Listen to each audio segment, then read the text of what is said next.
I'll just believe that we're doing okay. Okay, so let's get started. Thank you guys for joining us today. I really, really appreciate it. My little opening monologue, you can go ahead and read our legal disclaimer. There's not a lot of legal, legal information going to be supplied today, so take this with what you need to take it with. Going to go over our agenda. And before I say that, I just talk a little bit about today. We're talking about tough talks and how to have difficult conversations with employees. And it is not a heavy subject because there are just so many ways to approach tough conversations. I know that, all of us have had them. I've had them. I don't like them. It's always difficult, but there's so many different ways to handle it. Today, we really just want to approach some ways to just make it a little bit easier. You may only get a portion out of this, you may get a lot out of it, I don't know, but we did put some ideas together that have worked for us, that have worked for our clients in all the years that we've been doing this. So hopefully it'll be good for you today too as well. And what we're going to talk about is just have an introduction. We're going to talk a little bit about the psychology, like why is it so difficult to have these conversations, and it is. It's just that's reality. And so, how can we prepare, make that a little bit easier? We're going to get into conducting a conversation. What do we need to actually do? We're going to, deal with how do we escalate this now? If it's an employment situation, we may have to go a little bit further than just chatting. And then some legal pitfalls. I know there's a lot of legal pitfalls in our state, so we'll talk about that. And then just do a little quick Q&A. It's not going to be long. I usually keep these things, I try to keep them under 45 minutes. This one surely will, I hope. But then again, I tend to talk a lot sometimes with my stories, so I do apologize. Okay. So introduction, what is a tough conversation? Like here's the truth, we're in business, whether you're a parent or you're a business owner or you're a manager, it's part of the deal, right? There's always going to be a time when we have to deal with a difficult situation with an employee.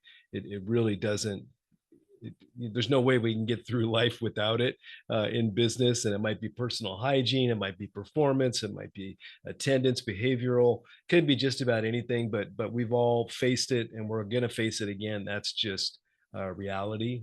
Avoiding it is really not going to make it go away. So that's the reality that we live in.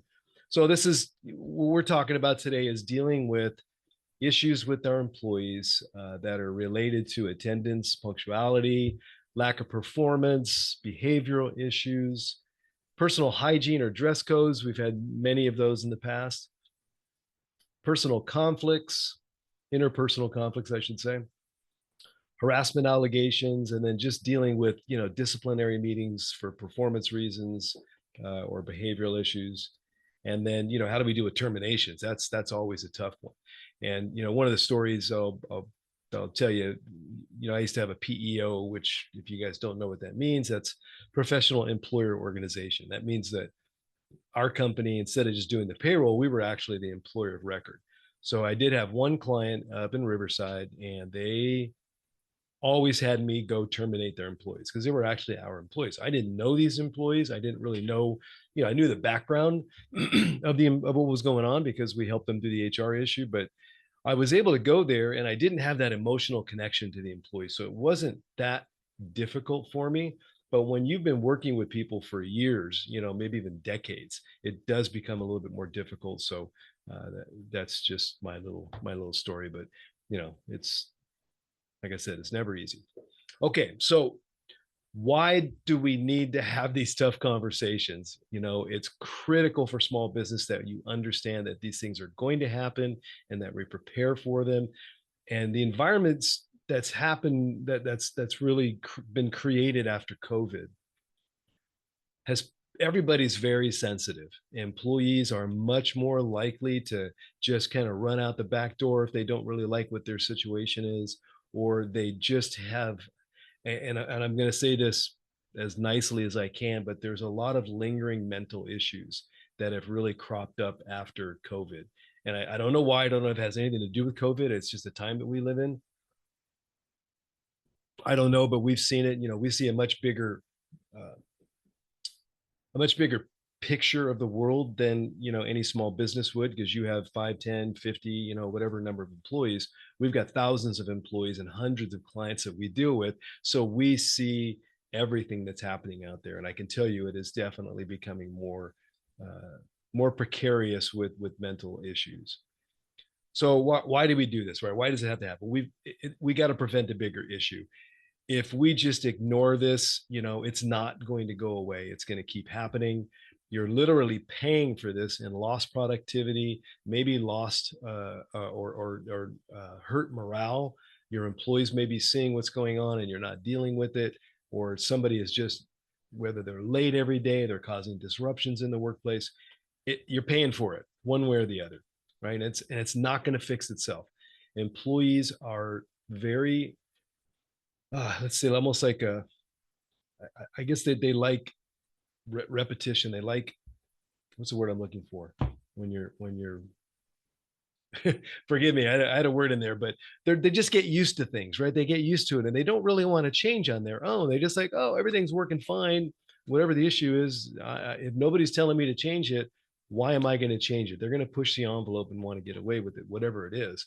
And I don't care what level of employee you're at. These could be, your basic $17, $18 an hour employees up to even professionals. So you've got to deal with it. And silence sends a message. Your team is going to see it. When you ignore a problem or ignore an issue that's going on, or there's some kind of a discrimination issue where maybe one employee just tends to be late every day. They're 15 minutes late and nobody does anything about it, and everybody else is on time. That is going to affect your staff, and they're going to start saying, hey, why are they so special? And what ends up happening is they think, well, maybe I don't need to come in. I don't need to be here on time. So definitely going to, your team gets the message. And delay, coinciding with that, delay weakens your credibility as a leader. Whether you're a manager or your HR or your business owner, your team sees you as the leader. So we are the ones responsible to take on tough issues. We cannot ignore them. And then resolution, the opposite of all this, so the negative side, the opposite is, when we deal with this, we fix it, we get growth, we get more teamwork, and we get to show people that we are a leader and we're not afraid of this, which could prevent issues in the future. If they know that, okay, they're going to deal with this, then maybe I better watch myself. And yes, so yeah, we will get just a little housekeeping. So I didn't do that. Oh, I just had a meltdown. Forgive me. Hold on a second, guys. I've got a little weird meltdown going on in my computer here. Lots of technical difficulties today. Screen sharing has stopped.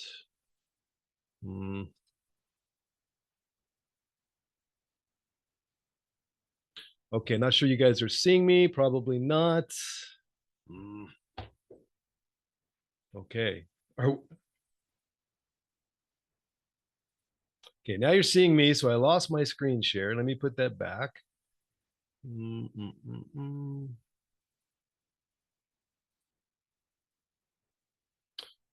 I don't know what that was, but everything just kind of went into absolute chaos on all my screens. Are we back? Can you guys let me know that you're back and you see everything okay? Hear me?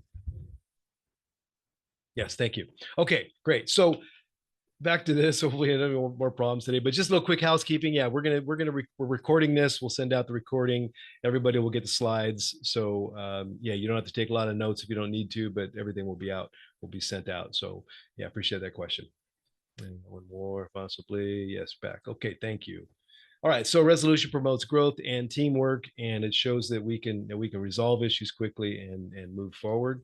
It protects your business. We'll talk a little bit about that on the legal side. Really, if we allow problems to continue, and we see this all the time, where employers, they really like an employee, or it's an otherwise good performing employee. There's just this one issue, or you have an employee that's sort of going down south with their performance, and we don't deal with it. It's just going to get bigger, and it's going to turn legal at some point, because when you do have to get rid of that employee, now it's just become a chaotic mess, because you haven't taken the proper steps to set up a good, clean termination. It's just gotten muddied, and now your business is at risk. So that's very, very important. And then even small conversations with employees, having one-on-one sessions with your employees, even when it's about good things, having those one-to-one conversations, and then dealing with maybe smaller issues, is that practice makes perfect, right? We all don't like having conversations and having to put ourselves out there like that. But when we do it often enough, we become better at it. So, practice makes perfect, as they all say. And so the reality that we're faced with, and again, we see it much on a much bigger scale than most businesses do, is that California is a very stormy and challenging workplace. It has just become very dangerous to do business as an employer. I've seen that personally in our staffing company, and we see it all the time amongst our clients. But we're dealing with a very employee friendly state, and you just don't have a lot of room to make errors when you're having issues. Okay, I got another little mini freeze going on here. Forgive me. Oh, there it is. Let me go back one. I don't know what's going on, but this is not good. Okay, I'll just go with that. So, increasing employment related litigation, that is just happening on a big scale. It's very sad that we're going through this in our state because we're otherwise a very wonderful state. But the employment side is just becoming bad. And I'm having some trouble here. So, okay, now it's a little bit slow. So, you might have to bear with me here.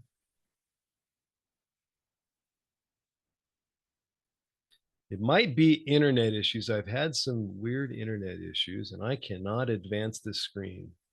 So I apologize. But I'll tell you, the next one is basically workforce rights awareness has increased dramatically, right? So employees now they see everything, and they've got, everybody's got one of these sitting right next to them, pretty good at this. And it could be, that they were raised right. They had a really good, childhood upbringing. Their parents did that for them, and now that they're dealing with that, they've been able to share that with their children, their employees. So we don't know, but some people are good, and a lot of us are not. I was not good at it for a long time. I don't think I'm the best at it now, but I'm getting better as I get almost close to retirement. I'm just kidding. Okay, so why are they so tough, right? What makes it so tough? We hate conflict. If any of you guys remember the Toy Story cartoon with the little Tyrannosaurus Rex saying, I hate confrontation, right? We all hate conflict and confrontation. Not all of us, but most of us do. It's just natural. We have a desire to be liked. We don't want to ruffle the feathers. We just want everything to go, we're happy go lucky, and everybody's happy and all things are good. It just isn't that way. And then there's that uncertainty and anxiety. We don't know what the outcome is going to be. We don't necessarily know how to prepare. We don't have confidence in ourselves because we've never had to do it before, or when we did it, we failed. And it just we just want the problem to go away without having to actually deal with it. That is just a human condition that we all have to face, and that we've got to face that fear. So, understanding it is helpful. And we want short-term, sometimes short-term peace is better than a long-term resolution in our mind. In our perception, it's like everything's quiet right now. The business is going well. This little problem is not really a big deal. I think we're going to be okay. And we just sort of procrastinate because of that. Another problem here. Okay. And then the other one is like a lack of emotional IQ or emotional intelligence. Emotional IQ, and we're going to talk a little bit about that today. That might be something that we can gain some experience and some knowledge with in doing business. And then we're lack of training. Like I don't consider this heavy duty training. There's a lot of books. There's a lot of maybe some other information on YouTube and things like that you could go and gain some wisdom and gain some experience and knowledge in how to be better at emotional intelligence. And we'll talk again a little bit more about that. And then, right, it's uncomfortable. I don't want to be uncomfortable. I don't want to sweat. I don't want to, make my employee feel bad. They've got a family and I don't want to hurt them. And, we all just kind of want to protect our little world. But this is business, and we'll mention that in a little bit too. So how do we get past this? So one of the ways to do this is kind of reframe this into the positive, right? We want to reframe this as a conflict and as a confrontation, as an opportunity for growth. Let's try to see what the end result is going to be. Picture that in your mind. And I'm not a psychologist, so I'm not going to get deep into that. But if you can just say, hey, if I can get to this, and you got to understand where you're trying to get to, whatever it is, whether it's maybe it's employees are not responding to your customers properly on email, or they're not on the phone properly. There's, where do you want to be? So once you can see that, now that makes it easier. Like, this is not conflict, this is just growth. And whether it's that one employee or a group of employees, that's how we get there. And then if you understand that being respected is better than being liked. And I've had this issue. I liked being liked. I was a sales guy for many years, and I like to be liked, right? But being respected as far as leadership in HR is more important. Again, these are just some reframes for you to kind of help. Not trying to be a psychologist here. And then I think if you prepare and you really know what's going on with that particular employee ahead of time, and again, know that outcome that you want. And I'll say this: I had an issue yesterday with an employee. I won't discuss too many details about it, but I saw an email, and I really, I got copied on it. I wasn't happy with the tone of the conversation and with the lack of maybe some details in the email.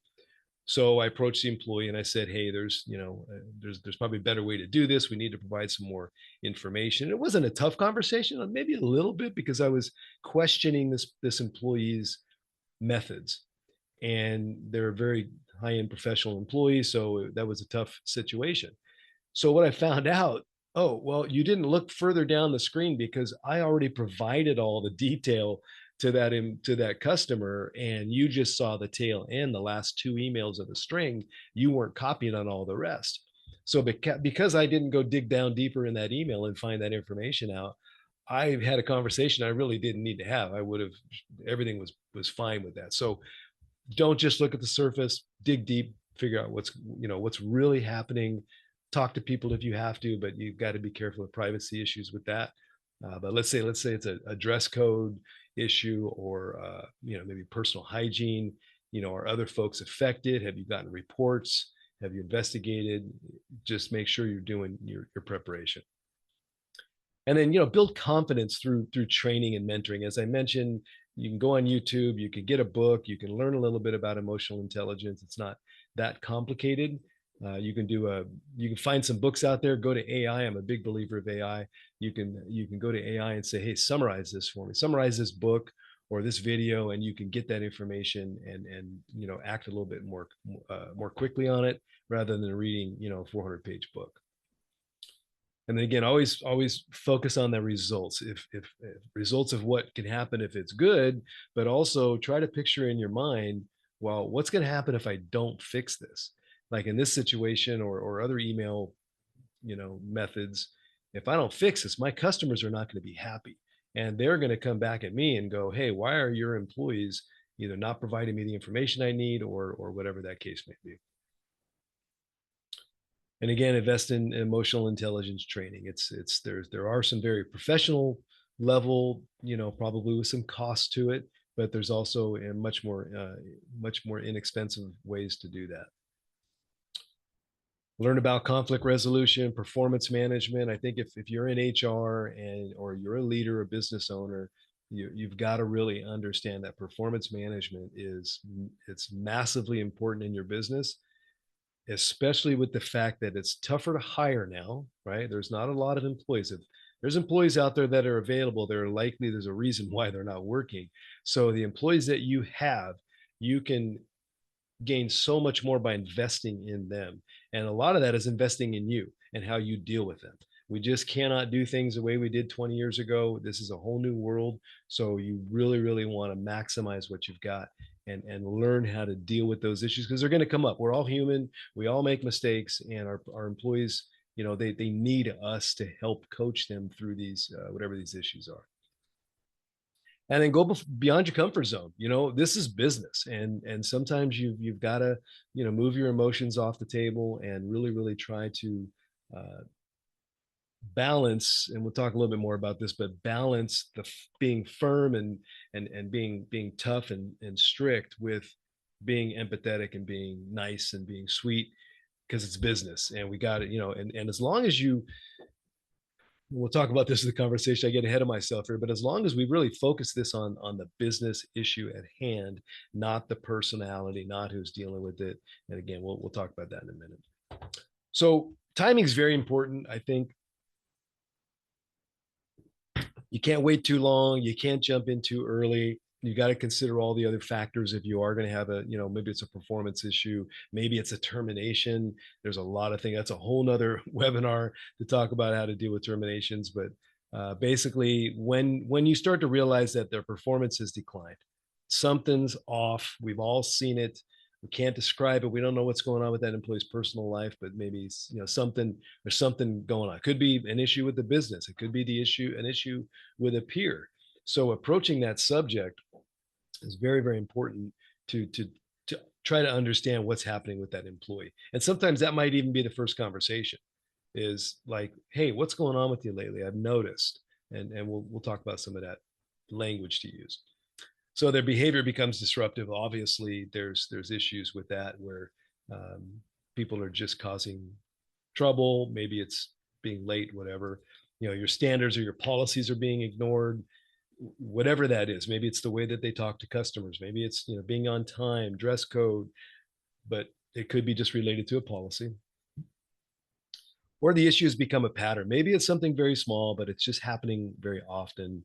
We see that a lot of harassment cases are not so much the severity, but the frequency and the pervasiveness of something. Same thing with small issues with employees. And other coworkers are affected. That's a big one. You start hearing from other coworkers that there's an issue, then yeah, obviously that's time to really start stepping in. And when you kind of feel like, and we all know this feeling where you start avoiding the conversations, like I really start coming up with excuses why I'm not going to have that conversation, whether I really like this employee or they're in the middle of this big project and I don't want to upset them, whatever, or I can't afford to lose an employee if they get upset with me. There's a million reasons why we avoid that conversation. But when you feel you're doing that, realize that you've already probably, crossed over that line to where it's time to deal with it. And then it might be keeping you up at night, literally, mentally, whatever. It's starting to affect you, and you know it. You start to realize that. So that's something to think about. And then there could be a risk to safety. There might be legal compliance issues. It might just be something like somebody keeps on clocking in short for meal breaks, or taking longer meal breaks, and just going past the 5 hour. It might really seriously be a legal compliance issue, or it's affecting your culture. And it's very important to understand what your culture is. We talked about that in a previous webinar. Got to really understand your culture and your values and measure things against that. We'll mention that a little bit here later too. But yeah, don't let procrastination hold you back. And then finally, if you've given hints, they haven't worked. I hope he's not on the webinar today. I don't think he is, but we had a restaurant that had an employee with a personal hygiene issue, and obviously in a restaurant that doesn't work out really well. So rather than deal with it head on, they actually bought about 10 or 15 little containers of underarm deodorant and left it by the bathroom so that the employees would hopefully get the hint. And obviously that didn't work. We had to deal with it directly, because that employee who's dealing with that, either they don't know that they have the problem, or they know the problem and they don't care. Right. So that's a lot of the case. We cannot just expect that somebody's going to have common sense as we do. Not everybody has the same level of common sense. So if the hints aren't working, yeah, it's time to step in. All right, so let's talk about how to have this conversation. Like, how do we start this process? Again, I'm going to go back to emotional EQ. I'm going to kind of get through this, but oops, sorry guys, one more, too many. So it's really having self-awareness, right? This is like a little a summary of emotional intelligence. Know your own triggers, right? What kind of affects you. And it might be a conversation that somebody says something or does something or has an attitude, and it just causes you to go, take it to the next level and escalate it. And that's probably not something that you should do, right? You should understand that about yourself and prepare for that. Like, if I hear this, I know this person's going to say that, I know they're going to come up with this excuse. So prepare yourself ahead of time and have some self-awareness about how you're responding to issues.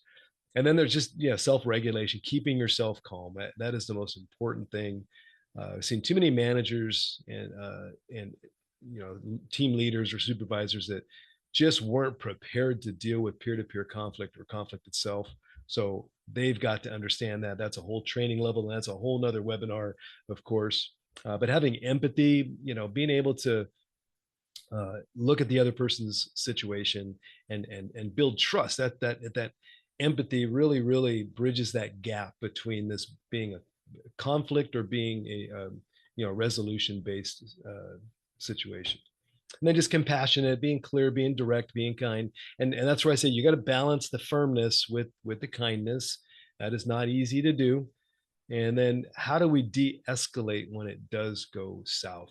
And I've seen a lot of either termination meetings or other meetings with an employee where the employee just begins to escalate it. So you've really got to understand, how do I de-escalate that?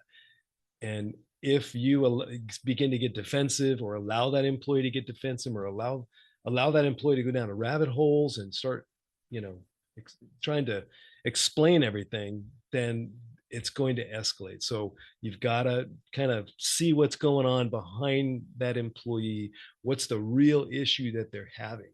Look past that. I've been in marital counseling before in my past, and I've learned that, especially with my wife. And let me say real quick here, business and dealing with employees is a lot like a marriage, and dealing with partners is a lot like a marriage. Sometimes you have to really understand what's going on.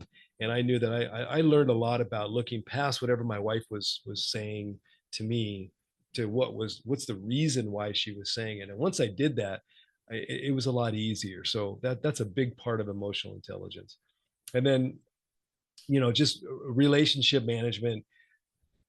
You're going to disagree with the employee. You may disagree in an issue, but just keep that trust, keep that empathy, and that'll go a long way towards a long-term solution.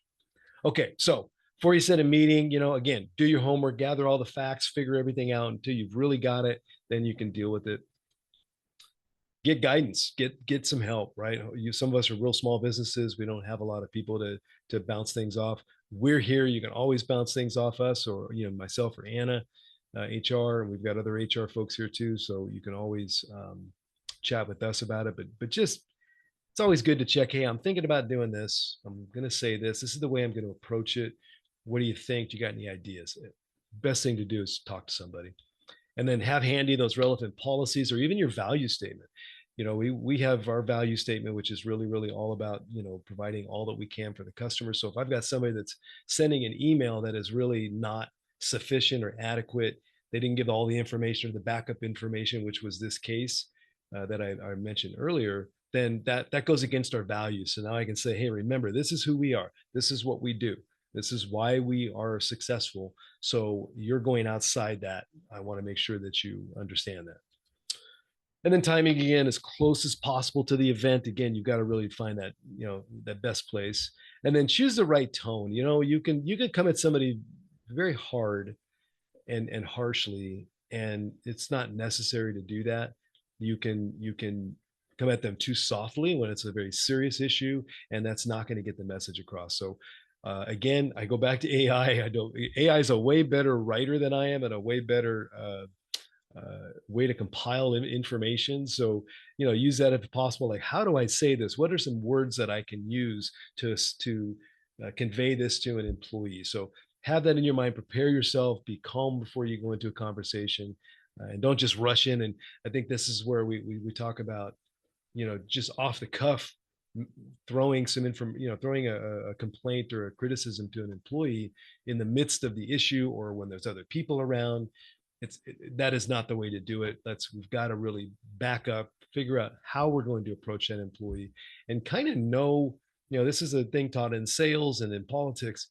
you almost have to know what the outcome is going to be, or at least have some anticipation of it before you step in. So if you can use the right tone to be able to make sure you do get the right outcome, right? Again, I'm not a psychologist and I don't play one on TV. And then plan or script out your message, get some bullet points. Again, you can use AI for that, but kind of just get it in your head. It always helps to write things down. These are just common sense stuff, guys. Like I said, this is not heavy duty. There's no like right way to do this. You've got to figure this out on your own. And I think the most important thing though is leave your emotions at the door. And part of the emotions come from the procrastination, because we see this problem every day and it just drives us crazy. We just, oh my gosh, well, I've got to deal with this every day. And so you start complaining to other people about it, other managers or whatever, and your emotions build up. So that's a whole nother reason why you should not procrastinate and deal with this early on, so that your emotions don't kind of go off the charts. And then starting the conversation, choose a neutral, kind of non-threatening environment. Like I usually will try to go into a neutral room and talk to somebody, our conference room, rather than my office, because this is my domain, right? I don't I don't want to be like I'm lording that over them and having them sit in a lower chair over here. I've got some chairs on the left, having to sit the lower chairs, and that just, I don't want to do that. I want to make it as non-threatening as possible. And if it's a real serious issue and we don't want the other staff to hear about anything, we will go down the hall. We've got other conference rooms in our office building. So step outside, go for a walk in the parking lot if you have to do. That's always a good way. And then, again, prepare that language. You got to start out with like, hey, you've been doing something wrong. We don't want to be harsh when we start out. So it's like, hey, listen, I've noticed that you've been having this issue where I'm a little concerned your attendance, or help me to understand why we're not getting the results that we need, or help me to understand why this email, whatever it happens to be. Just think about how you're going to open that, and have a very non-threatening, non critical opening to whatever you're going to say. And again, stay calm and focus, but don't over talk, don't go into too much detail, and don't sugarcoat it, right? If you've gotten to the point where you've got to have a talk with an employee, you can't come and say, listen, you've been doing a great job. I'm been so proud of you. You did a great job on that project, but that's like the worst way to start a conversation when you're going to deal with the issue. It's better to jump right into it. Again, back to the previous bullet point. Hey, I want to talk to you for a minute. I've noticed. There's no sugarcoating. There's no, trying to butter that employee up. And that's just protecting our own, ego, or our own hurt or pain from this. Don't do it that way. And then speak clearly, avoid, rambling. It's just I've done that before, just because I don't know how to get to the point. I don't know what I'm trying to do. I haven't prepared. So I just kind of ramble and ramble, like, you've been doing, we don't want to do that, right? I've done that before. And then don't make it personal. That's huge, right? This is not about this personal, the personality, or it's about you, or the way, you are. This is about facts. This is what I've seen, and this is our standard. And, we're trying to stay as close as we can to the standard. So how can I help you to do that? That might be a good way to look at it. That's important. But yeah, it's not, don't get personal. Like, I don't like the way that you do things. That's a really bad way to have that conversation. Again, kind of common sense, but sometimes in the heat of things, or in the moment, we forget about those. And then allow them to speak, and that should say space to speak and respond. Allow them to speak. So please talk to me. And they might get defensive, and they might put up a little bit of a wall or a fight. That's where you've got to. So wait a second. This is what I've seen. So is it something different? Is there something else going on that maybe I'm not seeing? Help me to understand. Always get back to the point. We've had so many termination meetings that have just, they started to go south because that employee's got every excuse in the book and every possible explanation as to what's going on. You got to be really, really good at pulling it back to the center. And then after they do have a chance to respond, acknowledge it. Hey, I totally understand. Thank you so much for explaining that to me, or giving me some more insight on that, or I really, really feel for what you're going through. I'm sorry that you're having some issues at home. Take that, acknowledge, and then circle back to the point. That's always a great way to bridge that getting past that, whatever's going on, and then back to, okay, how do we resolve this? That's the next thing, is like, how do we close this, right? So once we can get to that, get to some sort of an agreement that, yes, we do have an issue. This is what the issue is. We may not fully agree on it, but I know that there's room for improvement, like, with the way an email goes out, or the way somebody speaks to somebody on the phone, whatever it is. But we've got some agreement. So let me recap. Let me just see if I can get this clear between us both here. You have agreed that you're got some areas that you can improve on. We understand why and where you've been, and this is what we're going to do to get there. So that's pretty easy recap. And then ask them to confirm. Do you agree with this? A lot of times we don't. We just say, this is what we're going to do, and here, sign this, and they go on. No, get them to confirm. Oh, you don't agree. Please tell me why you don't agree. Let's make sure that we give them a chance to flesh that out, so that there's no more room for misinterpretation, or maybe some misunderstanding of what the actual issue is. And then allow them to respond again after you've confirmed, and make sure you got it done. Drill that down until you got it. And then reconfirm what the next steps are, right? So the next steps are, we're going to monitor this over the next couple of weeks. We're going to expect to see some improvement tomorrow, today.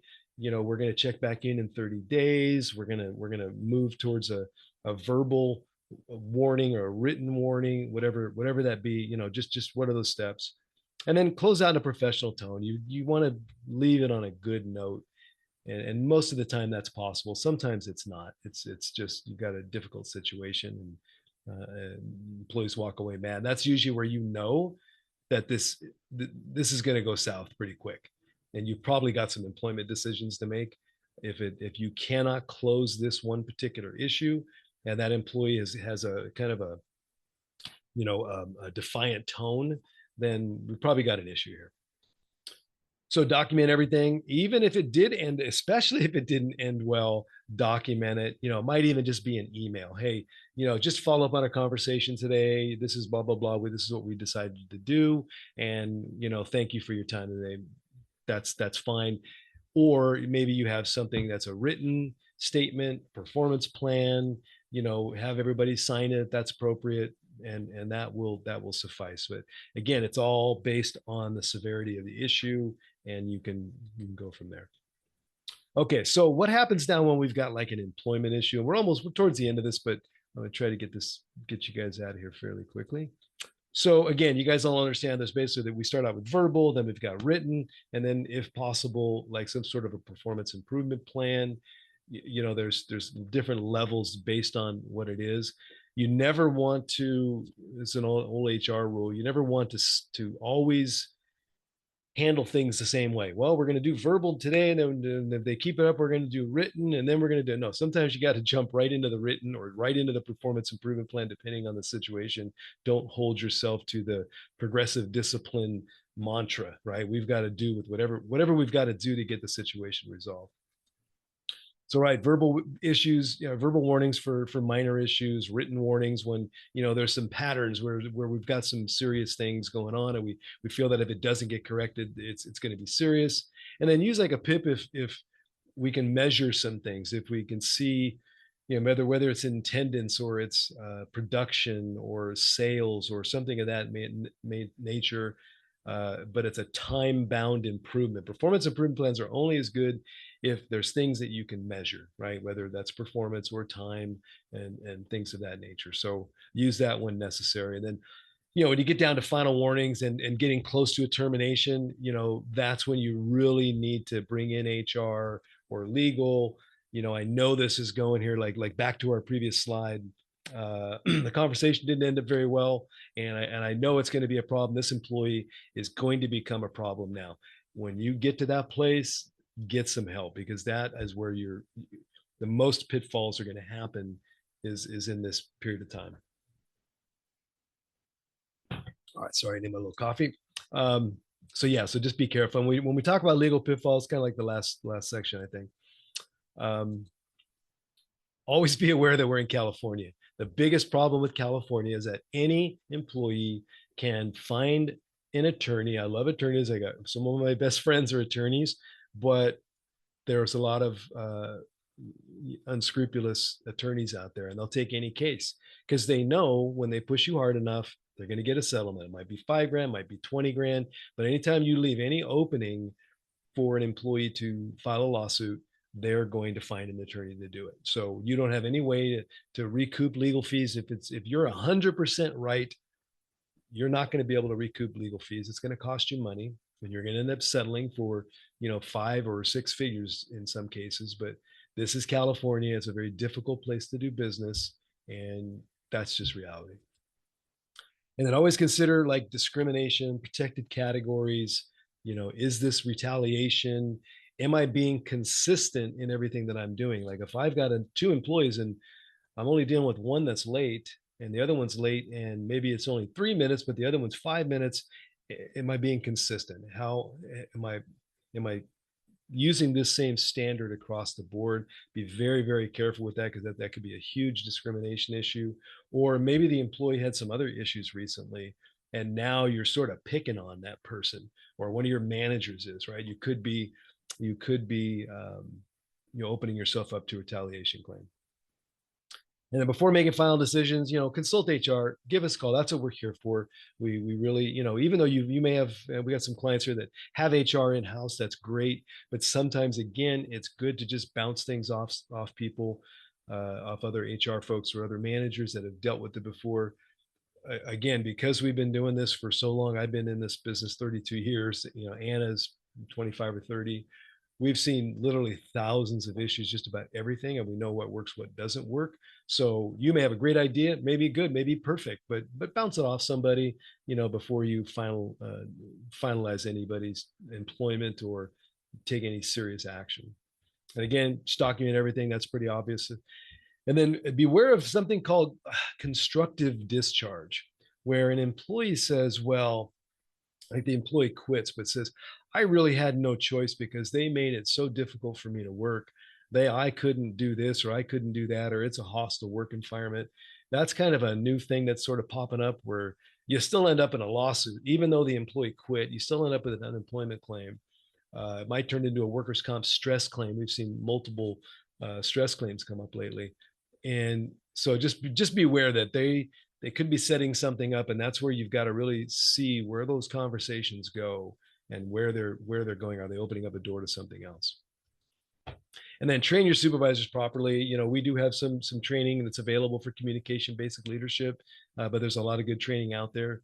We have a full LMS system here with thousands of courses on all of this stuff. There is a little bit of money attached to that, but definitely is something for all businesses now to really begin to understand, is that not all of us are equipped to handle HR issues and compliance issues and conversation issues like this. So we've got to find ways to get better, and it's going to require training. We can't just expect that everybody just knows what to do. Oh, you've been doing, whatever it is, building widgets for the last 20 years. You're probably going to be a good manager too. Well, in a lot of cases, no, not necessarily. And even us, I've been doing this for a long time and I'm still not good at everything, right? I can always get better. Thankfully, I'm sort of removed from all that day-to-day stuff. But if I was involved in all these HR things that go on every day, I would find ways to be better, and I would learn, and I'd read books. Most of those books behind me there, I probably haven't even read, and I probably should. So yeah, so just always be training yourself, training supervisors, get good at dealing with people, performance management, and emotional intelligence. That's probably how I can close this one out. Okay, so I just want to say thank you very much again. For folks that are maybe not our clients now, we're way more than a payroll company here. You guys, our clients that know that, we are really, really involved in proactively helping our clients manage employer responsibilities. So we're here to help. Anything that we can do, please feel free to reach out to me. I'd love to talk to you. If you're a current client, you don't have HR, you'd like to talk about it, please let me know. We do have a pretty affordable service here. And anything that we could do to automate things or help you with anything, please let me know. And if anybody has any questions, please go ahead and file those, and we'll hang on here for a minute. I can answer anything, but again, there's not a lot of heavy black and white in this. So if you need to step out and head out to do some work or go deal with an employee issue, feel free to go. But I'll hang on for a couple minutes if there's any questions. So if you are leaving, thank you guys so much for being here. We'll get this recording and the slides out to you by Friday. And if you have any questions beyond that, please feel free to reach out. I really appreciate you being here. Thank you. And sorry for the technical difficulties today. And I don't think I have any questions. So we're going to go ahead and close this out. Bye-bye, guys.